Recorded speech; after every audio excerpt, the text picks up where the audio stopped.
Hello everyone, welcome to our YouTube channel JK latest info. तो JK latest चलो जगह नहीं बची कहीं भी लिखने की। तो आज हम यहाँ पे इंडियन पॉलिटी स्टार्ट कर चुके थे और मुझे पता है कि आप में से कई सारे बच्चे भी तंग पड़ गए होंगे पॉलिटी पढ़ते पढ़ते, लेकिन मैं भी क्या कर सकता हूँ, पॉलिटी करानी है कंप्लीट आपको। और अभी कुछ ही पार्ट्स में पॉलिटी के, अभी जो बेसिक आपका जो पहला टॉपिक हेडिंग दी गई कॉन्स्टिट्यूशन वाली, उसी को हम आज आगे पढ़ने वाले हैं। कुछ फीचर्स हम कॉन्स्टिट्यूशन के पढ़ने वाले हैं, लेकिन अब जितना भी हम कुछ पढ़ा करेंगे वो सभी आपके लिए इंपॉर्टेंट रहने वाला है। आप किसी भी एग्जाम की तैयारी कर लो, सबके लिए आपके इंपॉर्टेंट रहने वाला है। और जो पॉलिटी है हमारा अभी आगे 10-12 दिन और चलने वाला है, तो आपको हो सकता है थोड़ा नया सब्जेक्ट भी चाहिए होगा, तो मैं कुछ और भी इंट्रोड्यूस करवाऊंगा आप सभी के लिए। एसआई के प्रिपरेशन की जब हम बात करेंगे एक्स्ट्रा भी करवाऊंगा, ताकि आप बोर ना फील करो, ठीक है।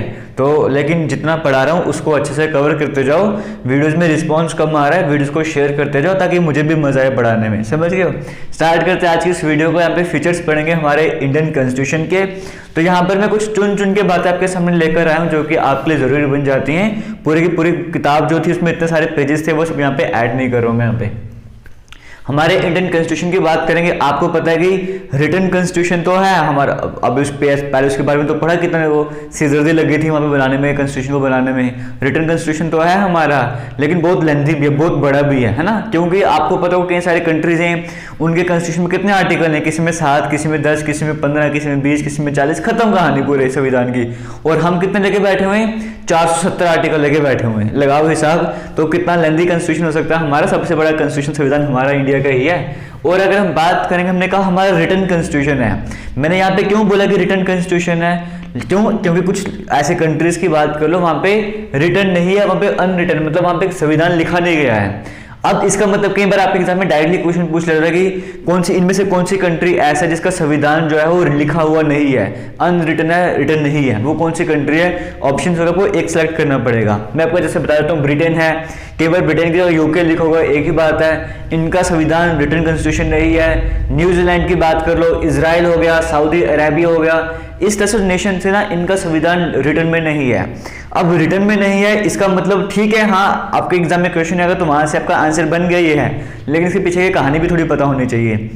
रिटर्न के जैसे हमारे इंडिया के संविधान है ना, एक प्रॉपर वे में सब कुछ अरेंज करा हुआ है, कई सारे आर्टिकल्स ने एक जगह लिखा हुआ है, पार्ट्स हैं एक जगह बनाया हुआ है, एक प्रॉपर वे में अरेंज करके रखा हुआ है। तो हमारा कॉन्स्टिट्यूशन कैसा रिटर्न है। अब हम बात करते हैं ब्रिटेन की, न्यूजीलैंड की, इनका रिटर्न नहीं है। इसका मतलब वहां पे कुछ लिखा है नहीं हुआ है, वहां पर भी लिखा हुआ है, वहां पे भी आर्टिकल्स हैं, देश कैसे चलता है। लेकिन फंडा ये है कि वहां पर जैसे कुछ आर्टिकल्स को अलग लेकर रखा हुआ है, कुछ को अलग रख कर रखा हुआ है, समझ गए, इस तरह से बनाया हुआ है, सबको एक जगह में कंपाइल नहीं करा हुआ है, बस इतना सा फंडा है यहाँ पे।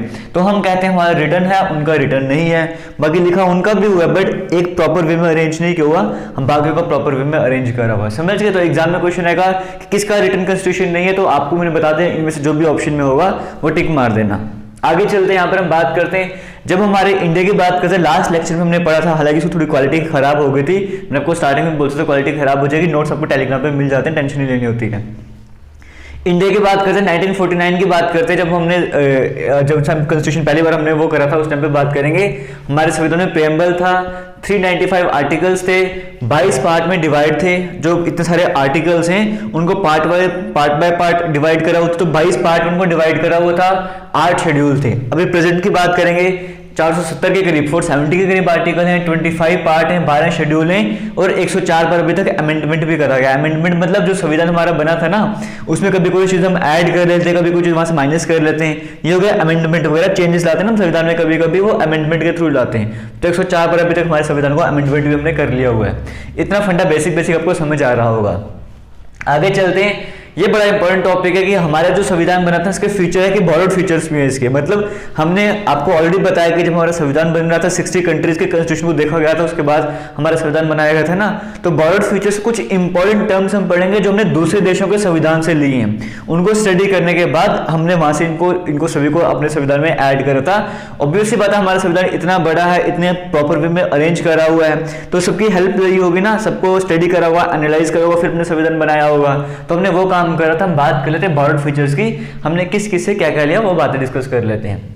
जैसे पहले यूएसए की बात करेंगे तो यूएसए से हमने क्या लिया था, देखो यूएसए से हमने लिया था कि जुडिशरी जो है, जजेस वगैरह की बात करें वो इंडिपेंडेंट रहेगी, जुडिशरी वगैरह इस तरह का सिस्टम हमने किससे लिया था, यूएसए से लिया था। फंडामेंटल राइट्स के बारे में जो भी हमारे संविधान में लिखा, जो भी हमें आइडिया था वो कहाँ से लिया था, फंडामेंटल राइट्स का हमने यूएसए के संविधान से लिया था। सुप्रीम कोर्ट और हाई कोर्ट के जजेस को रिमूव कैसे करना है वो, क्योंकि देखो ना जुडिशरी तो है ठीक है इंडिपेंडेंट है, लेकिन वो कुछ गलत स्टेप न उठा दे, इसके लिए कि उनको कैसे हटाना, कैसे इम्पीचमेंट बोलते हैं उसको, उसके फंडा क्या है वो सर हमने कहाँ से लिया है, यूएसए से लिया था। प्रीएम्बल की बात करें, बेसिक प्रीएम्बल का आइडिया हमने कहाँ से लिया था, यूएसए से लिया था। फंक्शन कैसे करेंगे, प्रेसिडेंट की बात कर लो, वाइस प्रेसिडेंट की बात करो, काम किस तरह से करेंगे, ये हमने किससे लिया था आइडियाज, ये हमने अमेरिका से लिया था।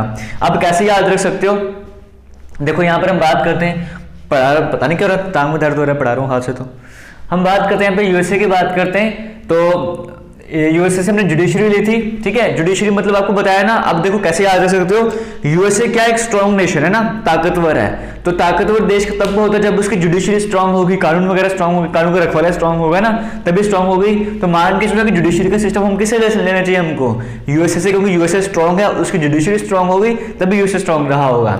फंडामेंटल राइट्स, एक देश तभी स्ट्रांग बनेगा जब उसके लोग अपने लोगों को फंडामेंटल राइट्स मिले होंगे, प्रॉपर राइट्स उनको मिले हुए हैं। तो हमने जुडिशरी कहाँ से ले लिया, यूएसए से ले लिया। राइट्स में हमने किसके पास भागे, हम यूएसए के पास भागे, क्यों, इनका स्ट्रांग सिस्टम, तो हमने सोचा फंडामेंटल राइट्स हमको इनसे लेने चाहिए। और उसके बाद सुप्रीम कोर्ट, हाई कोर्ट के जज को हटाना कैसे है, अगर जुडिशरी हमने इनसे लिया तो हटाने का प्रोसीजर भी इनसे ले लेते हैं ना, वो भी इनसे ले लिया। प्रीएम्बल का फंडा वो इनसे लिया था। प्रेसिडेंट वाइस प्रेसिडेंट के फंक्शन वगैरह क्या होगा, आपको भी वहां पर भी ये सिस्टम था, तो हमने उनसे यहाँ पे ये सब कुछ ले लिया। तो समझ आ रहा होगा ना, स्ट्रॉन्ग चीज थी हमने कहाँ से ले ली है, यूएसए से ले लिए। इतना आपको क्लियर हो रहा होगा, नहीं हो रहा होगा तो याद करो, रट्टे मार लो, क्या करना, एग्जाम तो पास करनी है ना, किसी न किसी तरीके से याद कर लो, ठीक है, ऐसे कर लो। Fundamental right, supreme court high जज, सुप्रीम कोर्ट हाई जज, फंडामेंटल राइट, ऐसे रट्टे मारते रहो, याद कर लो किसी भी तरीके से। तो यूएसए आपको क्लियर हो गया, यूएसए से हमने क्या क्या लिया था। आगे चलते ब्रिटेन से हमने क्या क्या लिया था। ब्रिटेन की अगर बात करें, ऑब्वियस सी बात है, उन्होंने ऊपर हमारे ऊपर राज करके रखा, तो काफी टाइम से हमारे ऊपर तो राज, उनको खुद रिटर्न कॉन्स्टिट्यूशन नहीं है, हमारे ऊपर राज किया था, लेकिन रिटर्न कॉन्स्टिट्यूशन नहीं है, उसका मतलब क्या है वो आपको समझ आ गया होगा। ब्रिटेन से हमने क्या लिया था, लॉ मेकिंग प्रोसीजर, कि मतलब कानून कैसे बनाना है, समझियो। ये हमने उनसे पता है क्यों लिया था, क्योंकि हम उनके अंडर में थे, और हम उनके अंडर में रहकर हमने अपना लेजिस्लेचर बनाया था, हमको पता है, हम अपने संविधान सभा बनाने का ट्राई कर रहे थे, तो हम उनके अकॉर्डिंग चल रहे थे ना, उनके प्रोविजन के अकॉर्डिंग चल रहे थे, उनको हमने देखा था काफी टाइम तक, तो उनके हिसाब से हम चल रहे थे, कानून बना रहे थे, हम जो छोटे मोटे बनाया करते थे, तो हम लोगों को आदत बन गई थी, समझ गए हो, कि इनके रूल्स को कैसे फॉलो करना है, इनकी बातों पे कैसे चलना है, अपना सिस्टम कैसे चलाते हैं, हम उन सब चीजों को एक्सपीरियंस कर रहे थे। तो बेटर था जहां से हमने एक्सपीरियंस लिया, हम उन्हीं से उठा के तो वापस आगे अपनी तरफ लेकर आएंगे।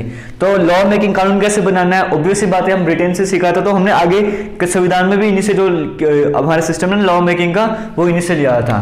रूल ऑफ लॉ के कानून सबके सेम रहने वाला है, ये भी हमने ब्रिटेन से लिया था। सिंगल सिटीजनशिप रहेगी सबको, जैसे मतलब कोई अगर पर्सन जो है इंडिया का है चाहे गुजरात का है, सिटीजन वो इंडिया का ही है, सिंपल सा फंडा है यहाँ पे सिंगल सिटीजनशिप का। जैसे जम्मू कश्मीर में डबल सिटीजनशिप चलती थी, वो भी बंद कर दिया हुआ है, तो सिंगल सिटीजनशिप रहेगी। वो फंडा हमने कहां से लिया था, वो ब्रिटेन से लिया था। बाई कैमरल पार्लियामेंट, जैसे अपर हाउस लोअर हाउस है ना, ये सिस्टम हमने कहां से उठाया, क्योंकि ऑब्वियसली पता है लॉ मेकिंग का मतलब है कानून कहां पे बनता है, पार्लियामेंट में बनता है। तो पार्लियामेंट के जो दो हिस्सों में डिवाइड है, अपर और लोअर हाउस, वो हम कहां से लेंगे, वो भी हम ब्रिटेन से ले लेंगे। तो कैब का ऑफिस की बात करेंगे, कैबिनेट सिस्टम ऑफ गवर्नमेंट, मतलब मंत्रिमंडल होगा, एक मंत्री की पूरा पार्टी वगैरह कह सकते हो, समूह वगैरह होगा, ये सारे सिस्टम ब्रिटेन से लिया था, है ना। फंडा क्लियर हो गया, मतलब कानून बनाने जितना भी तौर तरीका है वो सारा हमने कहां से ले लिया, ब्रिटेन से लिया, सिंपल सा फंडा याद रखना। तो यूएसए से हमने जुडिशरी प्रेसिडेंट के वो सब कुछ, सुप्रीम कोर्ट के जो हटाना गया है वो ले लिया, ब्रिटेन से लॉ मेकिंग प्रोसीजर वगैरह ले लिया, इतना आपको समझ आ गया होगा। आगे चलते हैं आयरलैंड की बात करते हैं। आयरलैंड से हमने क्या लिए, directive principle of state policy, state को कैसे चलाना है, स्टेट की पॉलिसी क्या रहेगी, ये प्रिंसिपल्स हमने कहां से लिए, आयरलैंड से लिए थे। उसके बाद nomination of members to Rajya Sabha, आपको पता है प्रेसिडेंट, हमारे इंडिया के जो प्रेसिडेंट है वो मेंबर्स को नॉमिनेट करते हैं राज्यसभा में। कुछ जैसे कोई जैसे आर्ट्स की फील्ड में कोई बैटर होगा, स्पोर्ट्स की फील्ड में बैटर होगा, प्रेसिडेंट अपनी तरफ से उनको चुन के तो वहां पे भेजते हैं, नॉमिनेट करके तो राज्यसभा में भेजते हैं ना, क्योंकि स्पोर्ट्स की फील्ड में तो कोई बंदा वहां पे होना चाहिए जो स्पोर्ट्स को उठाएगा, वरना अगर खाली ऐसे आम आदमी चलता जाएगा, जो मेंबर्स वगैरह होते हैं वो तो पॉलिटिक्स के पीछे घुसे रहेंगे, तो स्पोर्ट्स पीछे रह जाएगा, आर्ट्स पीछे रह जाएगा, कल्चर पीछे रह जाएगा, तो इन बंदों को नॉमिनेट कर जाता है प्रेसिडेंट के द्वारा। ये सिस्टम हमने कहां से लिया था, ये आयरलैंड से लिया था। प्रेसिडेंट का इलेक्शन कैसे होंगे, हमने कहां से लिया था, आयरलैंड से लिया था। तो कैसे याद रखना है इसको, ऐसे याद रखते हैं, ये डीपी, डायरेक्टिव प्रिंसिपल को मिल जाता है डीपी, नंबर 1 बन जाता है, ठीक है। हम कहते हैं आयरलैंड की जो डीपी है वो नंबर 1 है, आयरलैंड की डीपी कैसी है, नंबर 1 है। तो डीपी से बन गया डायरेक्टिव प्रिंसिपल, नो से बन गया नॉमिनेशन। तो हमें समझ गए नॉमिनेशन ऑफ मेंबर्स राज्यसभा, आगे को अपने आप याद हो जाएगा अगर अपना फंड याद रख लोगे। और दूसरा कई बार इसके लिए बोलते हैं Alice DP is number 1, Alice की डीपी नंबर 1 है। एलिस मतलब इलेक्शन, समझ गए। तो प्रेसिडेंट का इलेक्शन कहां से हो गए, आप ऐसे भी याद रख सकते हो कि आयरलैंड की डीपी नंबर 1 है, लेकिन आयरलैंड की जगह उसके प्रेसिडेंट का नाम लेते हैं कि प्रेसिडेंट की डीपी नंबर 1 है। जैसे मर्जी कर लो, अपने हिसाब से ट्रिक बना लो, बट याद कर लो, इनको काम आने वाला है, मान लो मेरी बात को। नहीं माने तो टेंशन मत लो, छोड़ दो इसको, लेकिन मान लो मेरी बात को। आगे जर्मनी की बात करते हैं। जर्मनी से हमने क्या लिया कि जब भी इमरजेंसी वगैरह होगी फंडामेंटल राइट्स को कैसे हटा देना है। तो हमने ये कहां से लिया था, जर्मनी से। वो हमको पता भाई हिटलर है, तो हिटलर का हमें समझ आता है कि हिटलर बड़ा खतरनाक बंदा है, तो वो इमरजेंसी वहां पे लगाता रहता है, इस तरह के काम करता रहता है, तो उसे हमको कैसे सब कुछ संभालता है वो, तो फंडामेंटल राइट्स को हटा देता है। तो वो प्रोविजन हम जर्मनी के पास लगे। जर्मनी में हिटलर था, तो हमने फंडामेंटल राइट्स को हटाने वाला सिस्टम कहां से ले लिया, जर्मनी से ले लिया। मैं आपको याद करने के तरीके बता रहा हूँ, बाकी आपको जैसे मुझे ठीक लगे कर लो, लेकिन कर लेना जैसे भी करके। तो अभी तक समझ आ गया, हमने इनसे क्या लिया, क्या बोलते हैं, कहांगे, यूएसए से क्या लिया, ब्रिटेन से क्या लिया, आयरलैंड से क्या लिया, जर्मनी से क्या लिया, सब कुछ आपको समझ आ रहा होगा, ठीक है। आगे चलते हैं, उसके बाद हम यहाँ पे बात कर लेते हैं, ठीक है। ऑस्ट्रेलिया की बात करते हैं। ऑस्ट्रेलिया से हमने क्या लिया यार ना, लिया ऑस्ट्रेलिया से हमने क्या लिया, ऑस्ट्रेलिया से हमने कंकरेंट लिस्ट लिया। ये ट्री आर ए आया, टी आर से ट्रेड बन रहा है। ऑस्ट्रेलिया से हमने क्या लिया, हमने कंकरेंट लिस्ट का आइडिया लिया। ऑस्ट्रेलिया से हमने क्या लिया, ऑस्ट्रेलिया से हमने कंकरेंट लिस्ट का आइडिया लिया। ऑस्ट्रेलिया से हमने trade and commerce provisions, trade वगैरह किस तरह से होगा, लैंग्वेज प्रेम्बल के लिए, सब हमने किससे लिया, ऑस्ट्रेलिया से लिया। समझ गए, तो ऐसे करके याद कर लेना। यूएसएसआर मतलब आलसी टाइम में रशिया की बात करते हैं। रशिया से हमने क्या लिया, फंडामेंटल ड्यूटीज, फंडामेंटल राइट्स तो हम पहले यूएसए से ले चुके हैं, फंडामेंटल ड्यूटीज किससे ले रहे हैं, रशिया से ले रहे हैं। जस्टिस हमने ऐड कर था पेपर में, जस्टिस का आइडिया किससे लिया, सॉरी जस्टिस का आइडिया किससे लिया था, रशिया से लिया था। अब ये कैसे याद कर सकते हो इस चीज को, देखो रशिया की बात करेंगे। रशिया हमारा फ्रेंड है, इंडिया का स्टार्टिंग से फ्रेंड रहा है, तो फ्रेंड के लिए हमारी कुछ ड्यूटीज बनती है, नहीं बनती है, बनती है ना। तो फ्रेंड के लिए हमारी ड्यूटीज बन गई, और फ्रेंड से हमेशा जस्टिस होना चाहिए, तो ऐसे कवर कर लेना। फ्रेंड्स के लिए हमारी कुछ ड्यूटीज बनती है और फ्रेंड्स के साथ जस्टिस भी होना चाहिए, इस तरह से कवर कर लेना, ये भी आपके लिए इंपॉर्टेंट रहने वाला है। आगे बात करते हैं कनाडा की। कनाडा से हमने क्या लिया था, federation system with strong centre, मतलब फेडरेशन समझ सकते हो ना, कि जैसे हमारे इंडिया में सेंटर भी है और स्टेट भी है, सेंटर को भी पावर है, स्टेट को भी पावर है, लेकिन जो है अथॉरिटी सेंटर को दी गई है, मतलब सेंटर को यहाँ पे जो है वो स्ट्रॉन्ग बनाया गया। तो ये सिस्टम हमने कहाँ से लिया था, कनाडा से लिया था, ये वैसे आप याद कर लेना। फ्रांस की बात करते हैं, रिपब्लिकन सिस्टम जो हेड इलेक्ट होके आएगा, लिबर्टी, फ्रेटर्निटी, इक्वालिटी, इस तरह के जो वर्ड्स हमने प्रेम्बल में ऐड करे गए थे। प्रेम्बल जब पढ़ेंगे इन सभी वर्ड्स का मतलब समझ लेंगे, मतलब को तो टेंशन मत लेना खाली अभी, ठीक है। ये सभी हमने कहां से लिया, इस भी हमने फ्रांस से लिया था, ठीक है। तो एफ आर से फ्रांस बन रहा है, एफ आर से फ्रेटर्निटी बनता है, तो लिबर्टी, फ्रेटर्निटी, इक्वालिटी हमेशा एक साथ आते हैं, तो आपको वैसे कवर हो जाएगा। एफ आर से फ्रांस, एफ आर से फ्रेटर्निटी, तो लिबर्टी, फ्रेटर्निटी, इक्वालिटी एक साथ आते थे। और रिपब्लिकन सिस्टम भी किसे लिया, फ्रांस से लिया था। गवर्नमेंट ऑफ इंडिया एक्ट 1935 जो लास्ट हमने पढ़ा भी था जिसके बारे में, इससे तो हमने बहुत कुछ लिया था ना गवर्नमेंट ऑफ इंडिया एक्ट 1935 से, लेकिन कुछ मेन चीजें की बात करेंगे। फेडरल सिस्टम, जैसे हमने फेडरेशन की बात की ना, तो फेडरल सिस्टम में कुछ हिस्सा हमने गवर्नमेंट ऑफ इंडिया एक्ट से लिया था। गवर्नर के बारे में, गवर्नर क्या क्या चीज होगी, कैसे काम करेगा, इमरजेंसी प्रोविजंस क्या रहने वाले हैं, जो एग्जामिनेशन कराते हैं PSC, public service commission, judiciary काम कैसे करेगी, वो सारी सिस्टम हमने कहां से लिया था, गवर्नमेंट ऑफ इंडिया एक्ट से लिया था। यहाँ पे जुडिशरी के इंडिपेंडेंस की बात कर रहे हैं, सुप्रीम कोर्ट के जज की हटाने की बात करें, यहाँ पे जज वगैरह काम कैसे करेंगे, वो सब बातें होगी, हमने गवर्नमेंट ऑफ इंडिया 1935 से लिया था। उम्मीद करता हूँ अभी तक का लेक्चर आपको समझ आ रहा होगा, बोरिंग नहीं लग रहा होगा। अगर बोरिंग लग रहा होता तो आपने अभी तक कट कर ली थी वीडियो, या तो मजबूरी में देख रहे होगे, या तो थोड़ा बहुत अच्छा लग रहा होगा तभी देख रहे होगे ना, ऐसा तो देखोगे नहीं यहाँ पे। तो यहाँ पर आपको इतना समझ आ गया बेसिक फंडा यहाँ पे हमारे संविधान का क्या क्या था। उसके बाद आपको यहाँ पर ये भी समझ आ गया, बॉर्डर फीचर्स वगैरह भी समझ आ गए होंगे। हम आगे चलते हैं, यहाँ पर बुला रहे हो क्या, अच्छा ठीक है। उसके बाद हम यहाँ पे बात करते हैं, सॉरी ये हमारा कॉन्स्टिट्यूशन का बेसिक फंडा क्लियर हो गया, बॉर्डर फीचर्स कवर हो गए। आगे हम बात करते हैं, अब देखो हमने कहा ना हमारे जो संविधान है वो किस हिसाब से बटा हुआ है, 470 आर्टिकल्स हैं, क्लियर हो गए। लेकिन हम क्या पागल है क्या 470 आर्टिकल याद करके जाएंगे पेपर में, सिर्फ यही करना है पेपर में, नहीं ना। तो लेकिन हम कुछ इंपॉर्टेंट, लगभग जब आपकी पॉलिटी खत्म होगी तब तक आप लगभग 100 के करीब आर्टिकल याद कर लोगे, और सभी के सभी इंपॉर्टेंट रहने वाले, टेंशन मत लेना, सब कुछ कवर होता जाएगा, ठीक है। लगभग कम से कम इतने आर्टिकल याद करने करने वाले हैं, बाकी आपकी अपनी मर्जी है, आपकी अपनी श्रद्धा, आप करना चाहते हो 470 भी कर सकते हो, ठीक है। आगे चलेंगे, 25 पार्ट हैं, किस पार्ट में क्या होता है वो आज हम कवर कर लेंगे। 12 शेड्यूल्स हैं, 104 अमेंडमेंट हैं, किस शेड्यूल में क्या है, अमेंडमेंट्स वगैरह हैं, वो हम आने वाले लेक्चर में कवर करने वाले हैं, आज नहीं कवर करेंगे। आज हम कुछ इंपॉर्टेंट, सभी आर्टिकल्स नहीं, कुछ ही आर्टिकल्स पढ़ेंगे, कुछ आर्टिकल्स हम आने वाले लेक्चर्स में, जैसे हम जो प्रेसिडेंट के बारे में पढ़ेंगे तो प्रेसिडेंट से रिलेटेड उनकी सैलरी हो गई, उनका इलेक्शन हो गया, खुद प्रेसिडेंट का काम कैसे करेंगे, कई सारे आर्टिकल्स वो हम तब कवर कर लेंगे, समझ गए ना। तो कई सारे आर्टिकल्स हम आने वाले लेक्चर में कवर करने वाले हैं, बट कुछ हम आज भी कवर करने वाले हैं। तो आज हम कुछ आर्टिकल्स और इन 25 पार्ट्स में पढ़ लेंगे, क्या रहने वाला है, शेड्यूल, अमेंडमेंट और प्रीएम्बल में एक अलग से लेक्चर में कवर कर लेंगे। क्लियर हो गया। स्टार्ट हो सकता है अगले लेक्चर में मैं प्रीएम्बल, शेड्यूल और अमेंडमेंट करवा दूंगा, ठीक है। अब हम यहाँ पे स्टार्ट करते हैं भाई, यहाँ पे पार्ट 1 में क्या आता है, आपको कहना है 25 पार्ट में डिवाइड है, क्योंकि 470 आर्टिकल्स हैं, इन आर्टिकल्स को पार्ट्स में अरेंज करा हुआ, 470 आर्टिकल्स को 25 पार्ट में अरेंज करा हुआ है। उन पार्ट्स को समझने क्या क्या आता है। पार्ट 1 में क्या हमारे पास, पार्ट 1 में आता है यूनियन एडिट्स टेरिटरी, समझ गए, मतलब हमारा इंडिया जो है वो यूनियन बन के रहेगा, सभी स्टेट्स मिलकर एक इंडिया बनाएंगी, उसकी टेरिटरी के बारे में कहाँ पे बताया हुआ है पार्ट, इसमें भी कई सारे आर्टिकल्स अंदर आते हैं, लेकिन पार्ट 1 की हेडिंग क्या है, इसमें मेन का फंडा क्लियर हुआ है, यूनियन और उसकी टेरिटरी के बारे में बताया हुआ है। पार्ट 2 में क्या बताया हुआ है, सिटीजनशिप के बारे में बताया हुआ है। पार्ट 3 में फंडामेंटल राइट्स के बारे में बताया हुआ है। पार्ट 4 में directive principle of state policy कैसे चलेगी। पार्ट 4A में फंडामेंटल ड्यूटीज के बारे में बताया हुआ है, और पार्ट 5 में यूनियन के बारे में बताया हुआ है, ठीक है। और पार्ट 6 में स्टेट के बारे में। पहले हम यहां तक देखते हैं, यहां तक याद कैसे करना है, समझ गए हो।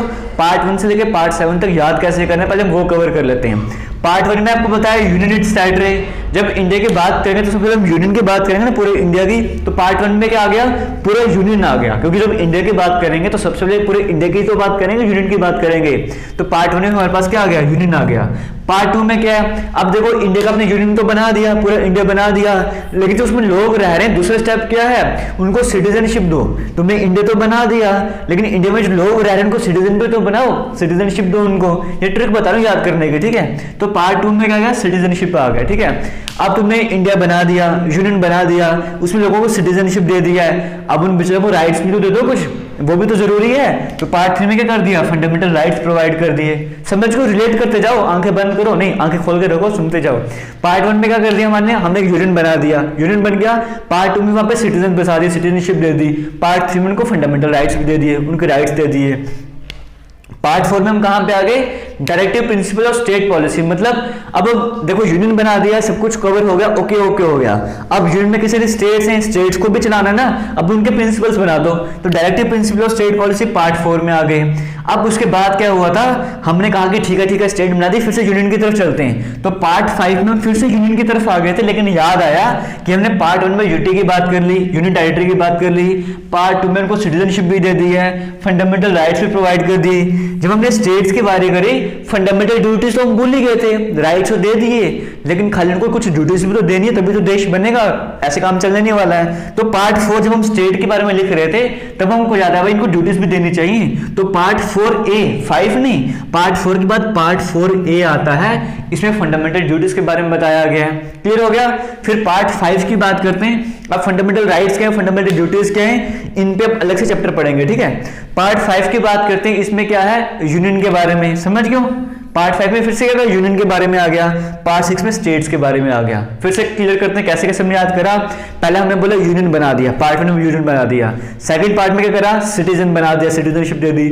थर्ड पार्ट में क्या कर दिया हमने, सिटीजन बनाने के बाद उनको राइट्स दे दिए। पार्ट 4 में हम स्टेट की तरफ चले गए, directive principle state policy.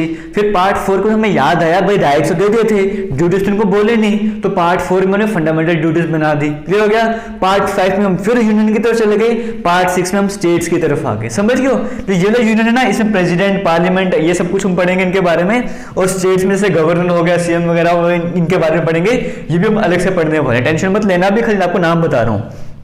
Part 7 की बात करते हैं। पार्ट 7 जो था ना ये स्टेट को लेकर था, इसको इसका आर्टिकल 238 था, बाद में इसको हटा दिया, हमारे संविधान से बाहर निकाल दिया इसको। इसका मतलब पार्ट 7 अभी है ही नहीं, तो पार्ट 6 के बाद क्या आ जाएगा, पार्ट 8 हमारे पास आ जाएगा। तो पार्ट 8 में हमारे पास क्या है, अब देखो कहानी समझो सीधी सी, अभी तक 6 पार्ट तक हमको समझ आ गए थे, पार्ट 5 में यूनियन पे चले गए थे दोबारा, पार्ट 6 में स्टेट पे आ गए, पार्ट 7 तो हटा दिया है। अब आगे की कहानी क्या करते हैं भाई, इंडिया है, इंडिया में स्टेट कवर कर लिया, क्या यूटी को नहीं पूछोगे, तो यूटी की तरफ भी आ जाते हैं, यूनियन टेरिटरीज की तरफ भी आ जाते हैं। तो पार्ट 8 में हमको याद है कि यूटीज की यूनियन टेरिटरी भी तो बनानी है। फिर पार्ट ये ऐसे संविधान नहीं बनाता जैसे मैं आपको बता रहा हूँ, ठीक है, मैं आपको सिर्फ याद करने का तरीके बता रहा हूँ, ये ना बोलो कि सर ऐसे तो संविधान बना ही नहीं था, ये क्या है वो क्या है। पार्ट 9 की बात करते हैं, अब यूटी वगैरह भी बन गई, अब भाई हम क्या करते हैं, पंचायत जो छोटे लेवल पे गांव लेवल पे चलते हैं उनको भी सिस्टम देखते हैं। तो पार्ट 9 पे हमने क्या बना दिया, पंचायत बना दी। अब जब पंचायत तो बना दी लेकिन सिटी वगैरह भूल जाएंगे क्या, उसको नहीं भूलेंगे ना। तो पार्ट 9A 9 पंचायत है ना, इसी के तरह कुछ कुछ काम होते हैं इनके। तो 9A में म्युनिसिपैलिटी आ गई, 9B में कोऑपरेटिव सोसाइटीज आ गई, इनके बारे में अलग से पढ़ेंगे, समझ गए। फिर पार्ट 10 में क्या हो गया, शेड्यूल और ट्राइबल एरियाज होगा, हमने इनके बारे में कवर कर लिया। एक बार यहां तक फिर से रिवाइज करवा देता हूं आपको। पार्ट 1 में हमारे पास क्या था, पार्ट 1 में यूनियन आ गया, पार्ट 2 में उनको राइट्स दे दिए, सॉरी पार्ट 2 में सिटीजनशिप आ गई, पार्ट 3 में राइट्स दे दिए। फिर जब हम 4 की बात की तो हमने बोला डायरेक्टिव प्रिंसिपल स्टेट पॉलिसी की बात कर लेते हैं, स्टेट पॉलिसी पे आ गए। फिर पार्ट 4 में हमें फंडामेंटल ड्यूटीज का फंडा याद आ गया। फिर पार्ट 5 में यूनियन की तरफ चले गए, पार्ट 6 में स्टेट की तरफ आ गए। 7 में हमने कहा 7 तो हमने वहां से हटा दिया। फिर 8 में हमको यूटी की तरफ याद आई तो हम 8 में यूटी की तरफ चले गए। फिर पार्ट 9 पे हमने पार्ट 9 की जब हम बात करते हैं हम विलेज लेवल के पंचायत पे आ गए थे। फिर पंचायत की तरफ सेम 9A में म्युनिसिपैलिटी, 9B में कोऑपरेटिव सोसाइटी की तरफ आ गए। फिर पार्ट 10 पे हम जो ट्राइबल एरियाज होते हैं, इस तरह के जो एरियाज होते हैं वहां पे पहुंच जाएंगे। तो पार्ट 10 कहां गया, पार्ट 10 तक हम यहाँ पे पहुंच गए, ट्राइबल एरियाज तक पहुंच गए। इतना आपको समझ आ रहा होगा, याद भी हो रहा होगा। एक बार वीडियो को पॉज करो, पहले वीडियो को शेयर करो, उसके बाद सब कुछ रिवाइज करो, ठीक है। ये ना खाली रिवाइज करो, शेयर वीडियो को करे ना, ये गलत काम मत करना, ठीक है, बड़ा पाप चलेगा आपको ऐसे। अब आगे चलते पार्ट 11 से स्टार्ट करते हैं। अब पार्ट 11 में क्या आ गया, अब हम क्या करेंगे, हमने यूटीज भी, हमने यूनियन भी अरेंज कर लिया, स्टेट भी अरेंज कर लिया, यूटी भी अरेंज कर लिया, उसमें पंचायतें भी घुसा दी, म्युनिसिपैलिटी भी घुसा दी, बैकवर्ड एरिया तक भी पहुंच के ओके है। अब हम क्या करते हैं, रिलेशन में आते हैं कि यूनियन और स्टेट कैसे मिलकर काम करेंगे। तो पार्ट 11 में क्या है, relation between union and state, कि यूनियन और स्टेट आपस में मिलकर कैसे काम करा करेंगे। पार्ट 12 में क्या है, यूनियन स्टेट में फाइनेंस का कैसे बंटवारा होगा, प्रॉपर्टी कैसे, कौन किसका क्या काम रहेगा, किसका क्या रोल रहने वाला है वहां पे, समझ गए। पार्ट 12 में ये आ गया। मतलब आगे के 2 पार्ट कौन से होंगे, जो रिलेशन बता रहे हैं यूनियन और स्टेट के बीच में, ये बता रहे हैं यूनियन स्टेट में फाइनेंस कैसे रहेगा, प्रॉपर्टी कैसे रहेगी, ठीक दिख रहा है आपको, नीचे नहीं दिख रहा है, दिख रहा होगा, हल्का का दिख रहा है ना, कोई इशू नहीं, मैं बोलते जा रहा हूँ। पार्ट 13 में क्या है, ट्रेड इंडिया में कैसा होगा, कॉमर्स मतलब ट्रेड में कहाँ पे रिस्ट्रिक्शंस लगाई जाएंगी, कहाँ पे ओपन रखा जाएगा, किस किस तरह की मतलब जगह में आपको अलाउ वगैरह होगा ट्रेड वगैरह करना इंडिया में, वो है पार्ट 13 में। 10 तक हमको समझ आएगा, तो 10 के बाद रिवाइज करते हैं। 11 में क्या है, हमने कहा कि हम रिलेशन बता रहे हैं स्टेट और यूनियन के बीच में, वो 11 आ गया। 12 में कहा फाइनेंस प्रॉपर्टी का डिस्ट्रीब्यूशन कैसे होगा इनमें, हमने वो देख लिया। 13 में देखा इंडिया में ट्रेड वगैरह के आपस में इंडिया की बात करेंगे, ट्रेड वगैरह कैसे होगा, कौन सी कंपनी को काम खोलने की परमिशन देनी, कहाँ खोलने की परमिशन नहीं देनी, क्या रिस्ट्रिक्शंस लगानी है, वो पार्ट 13 में आ गया। आगे चलते हैं पार्ट 14 में सर्विसेज। अब ये सब कुछ भी ओके हो गया, आपने रिलेशनशिप बना दिया, ट्रेड वगैरह कर दिया, अब लोगों को नौकरी नहीं देने, क्या सिविल सर्विस एग्जाम नहीं कराने, जेकेपीएससी केएस के पेपर नहीं करवाएगी क्या, वो भी करवाएगी ना। तो वो कहाँ पे आ गए, 14 नंबर पे आ गए। 14 नंबर पे सर्विसेज के बारे में बताया हुआ है। 14A में ट्रिब्यूनल्स के बारे में बताया हुआ है। भाई तुम केएस का पेपर करवाओगे, इस तरह के सिविल सर्विस के पेपर बताओगे, तो बच्चे का कैट में नहीं जाएंगे क्या, कोई बच्चा बोलेगा एज रिलैक्सेशन दो, ये दो वो दो, तो कैट के पास भी तो पहुंचना है, तो ट्रिब्यूनल्स भी तो बनाओ, तो कैट की तरह ट्रिब्यूनल होता है, तो 14A में ट्रिब्यूनल्स भी आ गए, समझ गए। ऐसे याद रखना, सर्विसेज जहां पे नौकरी वहां पे जजमेंट, वहां पे कोर्ट वगैरह के पास भी, कैट के पास भी जाए, तो ट्रिब्यूनल्स भी वहां पर आ गए, समझ गए। पार्ट 14 में सर्विसेज, और सर्विसेज के बाद क्या हो गया, ट्रिब्यूनल्स आ गया। आगे चलते हैं 15 की तरफ चलते हैं। 15 में इलेक्शंस के बारे में बताया हुआ है, एक बार रिवाइज कर लेते हैं। 11 में क्या था, स्टेट और यूटी के बीच में रिलेशनशिप। 12 में क्या था, फाइनेंस प्रॉपर्टी में कैसे रहेगा। 13 में ट्रेड वगैरह था। 14 में सर्विसेज आ गया। 14 साथ में ए में बात करेंगे तो ट्रिब्यूनल आ गया। 15 में इलेक्शंस आ गए। आगे चलते हैं 16 में क्या है, अब SC ST को भी ले आते हैं भाई, उनको भी स्पेशल प्रोविजन देने, तो 16 को प्रोविजन दिए हुए हैं। 17 में हमारी ऑफिशियल लैंग्वेजेस क्या रहेंगी वो बताया हुआ है। 18 में इमरजेंसी प्रोविजंस के बारे में बताया हुआ है। 19 में जो बच कुछ गया था वो हमने वहां पे डाल दिया हुआ है। 20 में अमेंडमेंट्स कैसे करनी है। 21 में स्पेशल स्टेटस जम्मू कश्मीर को दिया हुआ है, नागालैंड में कुछ कुछ हिस्सों को दिया हुआ है, मुंबई में कुछ हिस्सों को दिया हुआ है स्पेशल स्टेटस की बात, जैसे जम्मू कश्मीर को मिला हुआ था। पार्ट 22 लास्ट की बात करेंगे, यहाँ पे शॉर्ट टाइटल बताया, जैसे संविधान इसका टाइटल ये है, वो सारी चीजें में बताई हुई हैं। तो इस तरह से करके आप सभी के सभी जो पार्ट्स हैं उनको कवर कर सकते हो, याद कर सकते हो। उम्मीद करता हूँ आपको सब कुछ समझ आ रहा होगा। नहीं समझ आ रहा होगा तो टेंशन मत लो, कुछ भी करके याद करो। आगे चलते हैं, यहाँ पर ये सब कुछ आपको कवर हो गया होगा। अब हम पढ़ते हैं कुछ इंपॉर्टेंट आर्टिकल्स जो हमारे काम आने वाले हैं। सबसे पहले जैसे हम बात करते हैं आर्टिकल 1 की। देखो आर्टिकल 1 क्यों पढ़ा रहे हो, क्योंकि भाई आर्टिकल 1 से तो स्टार्ट होंगे, तो 1 का तो पता कर लो 1 में होता गया, उसके बाद बाकी तो चलेंगे इंपॉर्टेंट वगैरह।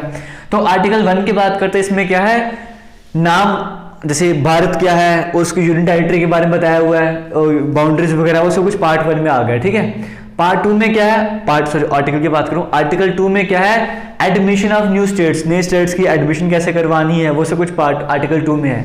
आर्टिकल 3 में क्या है, जो एग्जिस्टिंग स्टेट्स हैं उनके बाउंड्रीज को चेंज कर सकते हैं, उनके नाम को चेंज कर सकते हैं, ये सब कुछ आर्टिकल 3 को यूज करके कर सकते हैं, समझ गए। आर्टिकल 1 को यूज करके ये कर सकते हैं, आर्टिकल 2 को यूज करके ये किया हुआ, आर्टिकल 3 को यूज करके वो करा हुआ है। अब आगे चलते हैं, आगे फंडामेंटल राइट्स आ जाते हैं आपके, ठीक है। अब फंडामेंटल राइट्स के अंदर कई सारे आर्टिकल्स आएंगे, आपको तो 6 फंडामेंटल राइट्स हैं प्रेजेंट में हमारे पास, इसका हम अलग से टॉपिक कवर करने वाले हैं। लेकिन जब हम फंडामेंटल राइट्स कवर करेंगे तो हमारे कई सारे आर्टिकल वैसे कवर हो जाएंगे।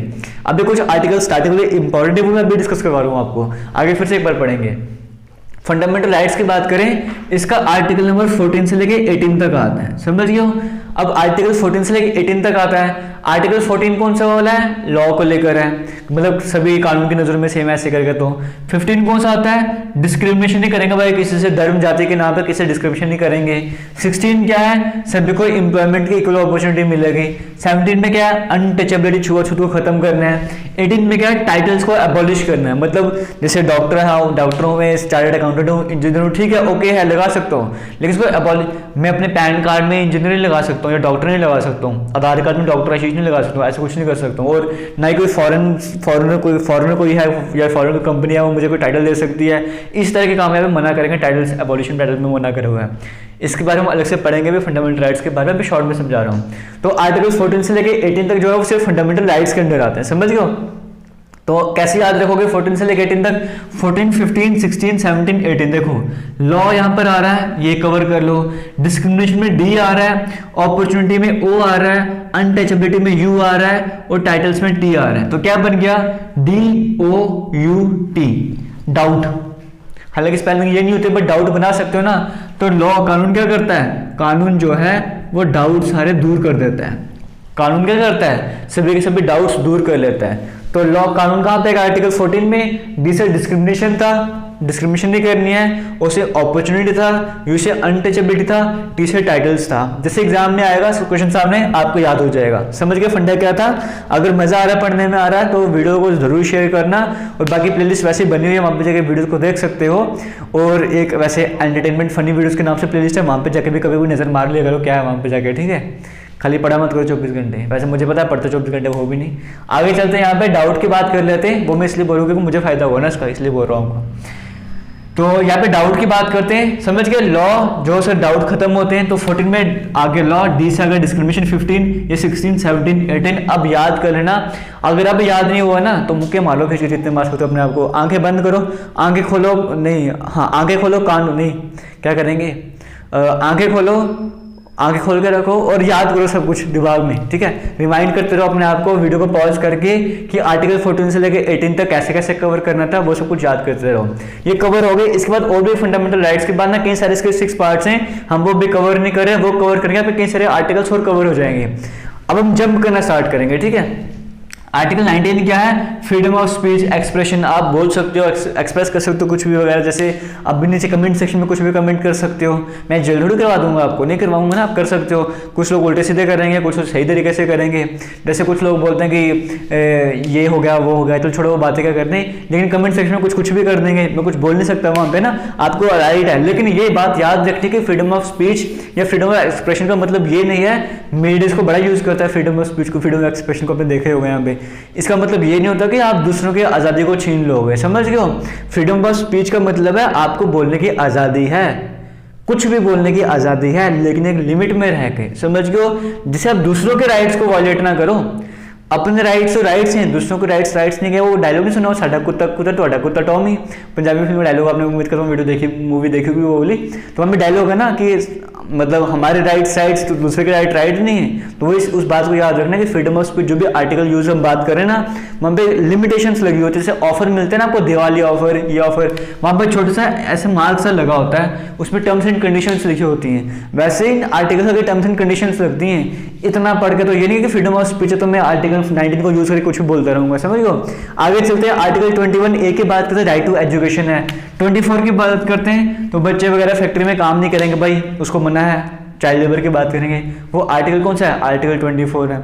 2 से 4 साल के बच्चे जो फैक्ट्री में काम नहीं कर सकते, 2 से 4 साल के बच्चे फैक्ट्री में काम नहीं कर सकते, ऐसे करके याद कर लेना। यहाँ तक आपको समझ जाएगा। 17 के बाद 17 को डायरेक्ट मैंने 19 में जंप करा था। 19 की उम्र में ज़्यादा लोगों को होता है कि कुछ ना कुछ बोलते हैं 19 की उम्र में जवान होते हैं ना, नए जवान होते हैं, अभी बेचारों की जवानी यही होती है। इस तरह से करके 21A में क्या है, राइट टू एजुकेशन। 21 साल के हो गए, अब जाके समझ आ रहा है कि एजुकेशन कितनी ज़रूरी होती है। जब पेपर का टाइम आ गया है, 2 से 4 साल के बच्चों को फैक्ट्रीज में काम नहीं करना है। 29 की बात करेंगे, प्रोटेक्शन ऑफ माइनॉरिटीज, समझ गयो। माइनॉरिटीज वगैरह को प्रोटेक्शन देनी है भाई, जो माइनॉरिटीज वगैरह है वो 29 में है, समझ गयो। 29 साल हो गए भाई, अभी तक माइनॉरिटीज को प्रोटेक्शन नहीं मिली, ऐसे करके याद करें, जैसे मर्जी याद कर लो। 30 की बात करेंगे, सबसे important, right to constitutional remedies के अंदर आता है। इसे हार्ट एंड सोल, दिल भी कहा गया, आत्मा भी कहा गया भारतीय संविधान की बी.आर. अम्बेडकर जी के द्वारा, क्योंकि इस आर्टिकल को यूज करके आप डायरेक्टली सुप्रीम कोर्ट में चले जाते हो, इसलिए बड़ा इंपॉर्टेंट आर्टिकल है 32। ये बड़ी बार रिपीट हुए क्वेश्चन एग्जाम में, आर्टिकल 32 आपको वैसे याद रखना पड़ेगा। हार्ट एंड सोल किसे कहा जाता है, किसने कहा था, सुप्रीम कोर्ट में डायरेक्टली कौन सा आर्टिकल यूज करके जा सकते हो, रिट्स जो लगती हैं वो कहाँ पर, आर्टिकल 32 में है। 44 कौन सा है, 44 सेम है ना, सेम, इसका मतलब यूनिफॉर्म नंबर है, तो यूनिफॉर्म सिविल कोड, सबके लिए कानून सेम रहेगा, जो मर्जी ऐसे करके, ठीक है, यूनिफॉर्म सिविल कोड रहने वाला है। 52 की बात करेंगे, प्रेसिडेंट ऑफ इंडिया के बारे में बताया हुआ है, हालांकि हम पूरा डिटेल में डिस्कस करने वाले हैं। 63 में वाइस प्रेसिडेंट, 80 में राज्यसभा, 81 में लोकसभा, राज्यसभा लोकसभा एक साथ आते हैं ना, तो 80 राज्यसभा, 81 लोकसभा। 87 के प्रेसिडेंट स्पेशल जो एड्रेस करते हैं पार्लियामेंट में, वो इस आर्टिकल को यूज करके करते हैं। 124 में सुप्रीम कोर्ट के बारे में बताया हुआ है। 124 3 डिजिट जब ऐसे ही आया, सुप्रीम कोर्ट सामने आ गया। 312 में क्या है, ऑल इंडिया सर्विसेज, 312 में ये आ गया, और 315 में क्या, पब्लिक सर्विस कमीशन, जो स्टेट लेवल के एग्जाम होते हैं। 352 में कौन सी होती है, नेशनल इमरजेंसी जो लगती है, वो आर्टिकल 352 यूज करके लगती है। 356 में जो स्टेट की मशीनरी खराब हो जाए, प्रेसिडेंट रूल लगता है, वो 356 को लगे लगता है। अगर फाइनेंशियल इमरजेंसी लगानी होगी, 360 नंबर आर्टिकल हम यूज करेंगे, समझ गए। 368 यूज करके अमेंडमेंट करे जाते हैं संविधान में। 51A हम भूल गए थे, फंडामेंटल राइट तो कवर कर लेते। 51A में फंडामेंटल ड्यूटीज आ जाती है हमारे पास। 24 में हाई कोर्ट के बारे में बताया हुआ है, 214 में, और 155 में अपॉइंटमेंट ऑफ गवर्नर के बारे में बताया हुआ है। ज़्यादा टेंशन मत लो, ऊपर वाले याद कर लो, हालांकि इसको भी फिर से कवर करवाऊंगा। ये सारे हम कुछ ना कुछ पढ़ते रहेंगे ना, वहाँ पे दोबारा से आएंगे, और वैसे अलग से हम फिर भी पढ़ेंगे इनके बारे में, आपको याद होता जाएगा। बट फिर भी अभी हो सकता है तो इन आर्टिकल्स को इतने अच्छे से कवर कर लो कि किसी भी वक्त आपसे पूछ रहा है इसका आर्टिकल कौन सा, आप आराम से बता दो। आपका अपना जो है ना, जैसे आप जो एग्जाम में क्वेश्चन वगैरह देखोगे, आपको खुद ही मजा आएगा पढ़ने में, भाई ये क्वेश्चन मुझे आता है, वो क्वेश्चन मुझे आता है, ऐसे करके। तो बाकी कोई भी डाउट होगा कमेंट सेक्शन में कमेंट करके जरूर पूछना। बाकी हिस्ट्री की प्लेलिस्ट भी बनी है, पॉलिटिक्स की प्लेलिस्ट भी बनी है, रीजनिंग की भी है, मैथ की भी, जाके वीडियोस देखते रहो, मजे करो, अच्छे से तैयारी करते रहो। टेंशन मतलब पेपर कब आएगा कब नहीं आएगा, जब भी आएगा वो देखा जाएगा। Bye bye.